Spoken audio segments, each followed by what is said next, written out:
Mga Kairs, bago ang lahat, malinaw nating paalala, ang mapapanood ninyo ay isang kathang-isip lamang, binuo mula sa mga katanungan, haka-haka, at opinyon ng mga netizens. Hindi ito kumpirmadong balita kundi isang creative na pagtalakay sa mga usap-usapan na umiikot ngayon online.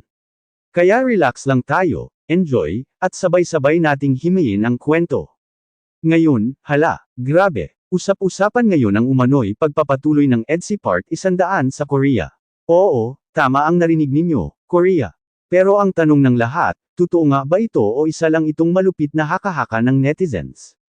Sa mga kumakalat na posts at comments, may ilang netizens na nagsasabing, hindi pa tapos ang kwento, at may pasabog pa raw na mangyayari sa ibang bansa.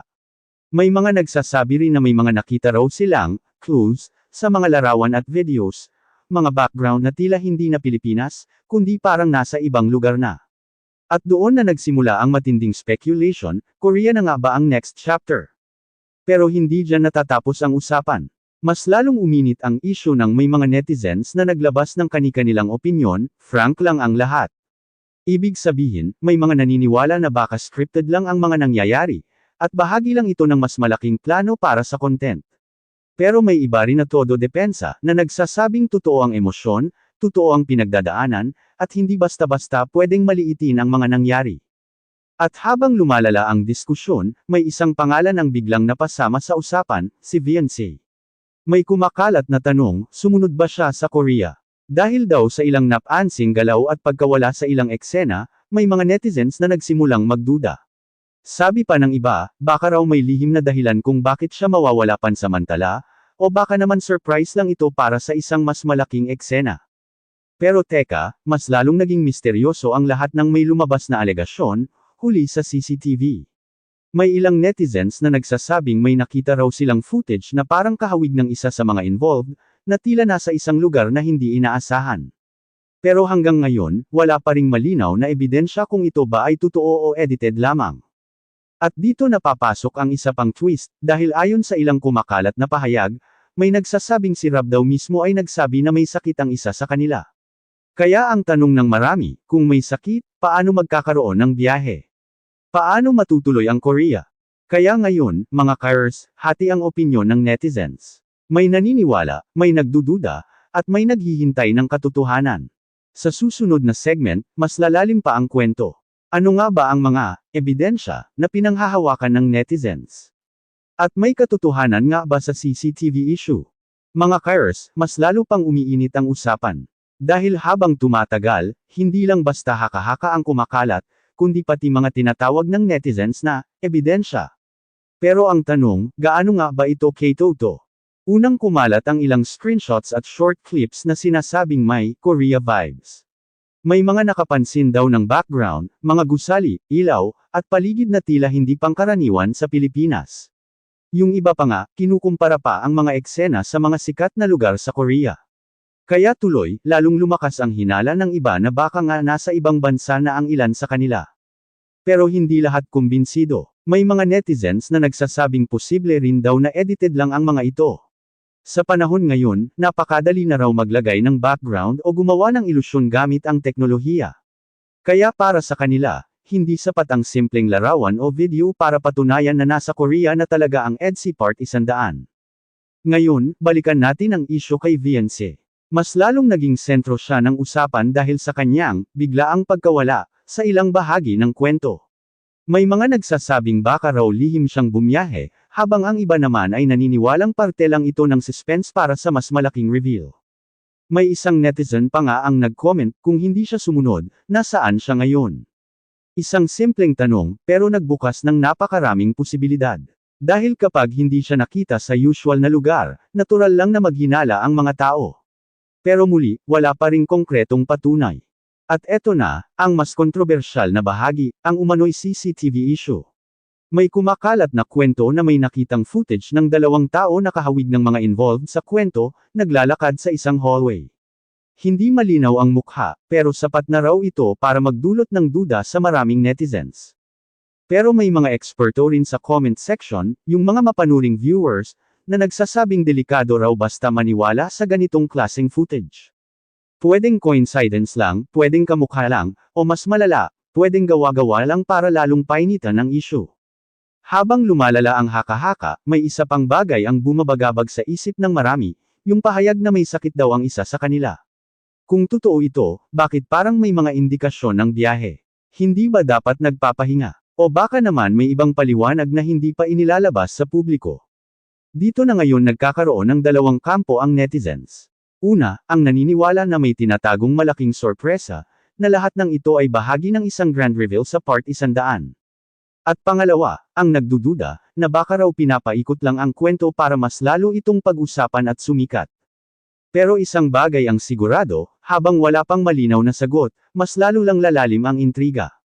Sa susunod na segment, mga Kairs, papasok na tayo sa mas emosyonal na bahagi ng kwento. Ano ang posibleng reaksyon ng bawat isa kapag lumabas na ang katotohanan? At sino ang pinakaapektado sa lahat ng isyung ito? Mga Kairs, dito na tayo sa mas mabigat na parte ng kwento. Dahil kung lahat ng ito ay haka-haka lamang, bakit parang ramdam na ramdam ng netizens ang emosyon? At kung sakaling may katotohanan man, sino ang pinakaapektado? Habang umiikot ang issue tungkol sa Korea, CCTV, at kay VNC, maraming netizens ang hindi lang basta nakikichismas, kundi talagang invested na sa kwento. May mga nagsasabing kung totoo raw na may tinatagong pangyayari, posibleng may masasaktan. Dahil sa bawat desisyon, may epekto yan sa samahan, sa tiwala, at sa nararamdaman ng bawat isa. Isipin ninyo, kung halimbawa'y totoo ang haka-haka na may biglaang pagpunta sa Korea, at hindi ito alam ng lahat, ano kaya ang mararamdaman ng mga naiwan? Posibleng may magtaka, may magtanong, at oo, may masasaktan. Dahil ang sikreto, kahit gaano pa kaliit, kapag nalaman ng iba, lumalaki ang epekto nito. At dito pumapasok ang pangalan ni VNC. Dahil sa dami ng tanong na ibinabato sa kanya, sumunod ba siya, nasaan siya, bakit wala siya, natural lang na siya ang isa sa pinakaapektado sa usaping ito. Kahit pakathang isip lang ang lahat, ang ganitong klase ng intriga ay kayang magdulot ng pressure at emosyon. May ilang netizens pa nga ang nagsasabing kung totoo raw ang CCTV issue, posibleng may malaking misunderstanding na mangyari. Dahil ang isang eksena, kapag hindi buo ang konteksto, pwedeng magbigay ng maling interpretasyon. Isang simpleng lakad lang sa hallway, pero sa mata ng iba, nagiging malaking sekreto na agad. Samantala, hindi rin nawawala sa usapan ang kalagayan ng sinasabing may sakit. Kung totoo man ito, mas lalong nagiging sensitibo ang sitwasyon. Dahil sa gitna ng intriga at haka-haka, may isang aspeto na dapat unawain, ang kalusugan. May mga netizens na nagsasabing, kung may sakit, dapat pahinga muna, hindi issue. Pero may iba rin na nagtatanong, paano kung kaya may mga hindi ipinapakitang detalye ay dahil may pinuprotektahan? At dito na pumapasok ang pinakaimportanteng punto, ang tiwala. Dahil sa bawat kwento, tunay man o kathang isip, ang pundasyon ng lahat ay kung gaano ka naniniwala sa mga taong involved. Kapag may duda, kahit maliit, lumalaki ito kapag pinakain ng haka-haka. Ngayon, mga Kairs, isipin natin, kung bukas lalabas ang katotohanan, handa ba ang netizens sa kung ano man ang malalaman nila? Dahil minsan, hindi ang sikreto ang mahirap tanggapin, kundi ang realidad na kasunod nito. Sa susunod na segment, papasok na tayo sa pinakamainit na bahagi, ang posibleng revelasyon. Ano ang pwedeng lumabas? At may twist pa ba na hindi inaasahan ng lahat? Mga Kairs, ito na ang pinakahinihintay ng lahat.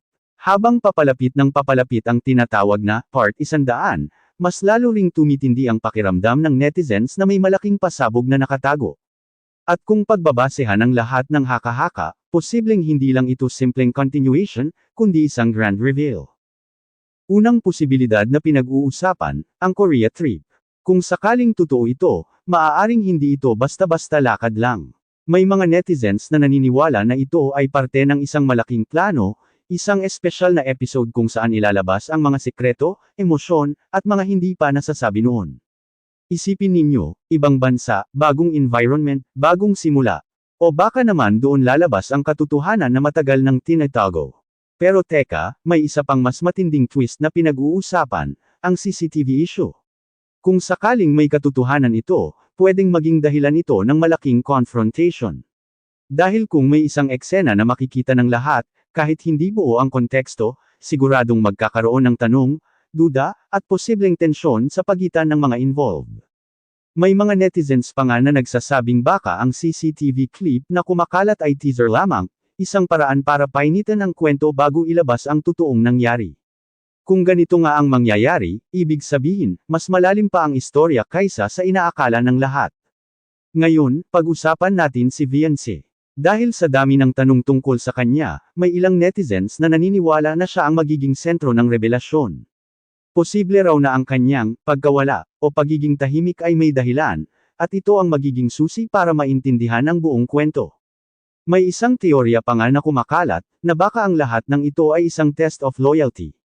Kung sino ang mananatili, kung sino ang maniniwala, at kung sino ang bibitaw.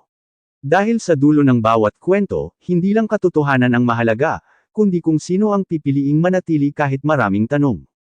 At syempre, hindi mawawala ang usapin tungkol sa sinasabing may sakit. Kung totoo man ito, posibleng ito rin ang magbigay ng emosyonal na lalim sa part 100. Dahil sa gitna ng intriga, baka may mas personal na laban na pinagdadaanan, isang bagay na hindi nakikita ng publiko, pero may malaking epekto sa lahat. Kaya ngayon, mga Kairs, napakaraming pwedeng mangyari. Pwedeng may big reveal sa Korea. Pwedeng may confrontation dahil sa CCTV. Pwedeng may emosyonal na pag-amin. O, pwedeng lahat ito ay bahagi lamang ng isang mas malaking kwento na hindi pa natin lubos na nauunawaan. Pero isang bagay ang sigurado, malapit na ang sagot. Sa final segment, haharapin natin ang pinakaimportanteng tanong, ano nga ba ang totoo? At paano tatanggapin ng netizens ang magiging ending ng kwentong ito? Mga Kairs, dumating na tayo sa pinakahuling bahagi ng ating kwento.